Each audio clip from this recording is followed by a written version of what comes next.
सोलापूर जिल्ह्यातील मंगळवेढा तालुका हादरवणारी धक्कादायक घटना समोर आली आहे। सोशल मीडियावर रील्समुळे लोकप्रिय झालेल्या 25 वर्षीय रोहिणी पाराध्ये यांनी गळफास घेऊन आत्महत्या केल्याची घटना ब्रह्मपुरी येथे घडली आहे।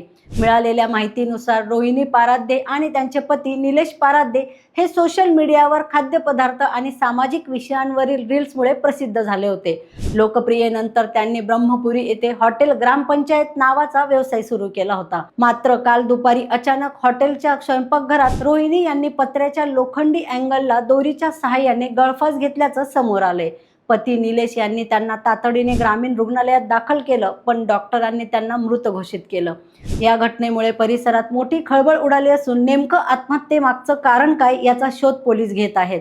सोशल मीडियावर लोकप्रिय असलेल्या या जोडप्याच्या आयुष्यात अचानक काय घडलं याबाबत आता चर्चा सुरू झाली आहे। रोकठोक महाराष्ट्राला सबस्क्राईब करा आणि बेल आयकॉनवर क्लिक करायला विसरू नका।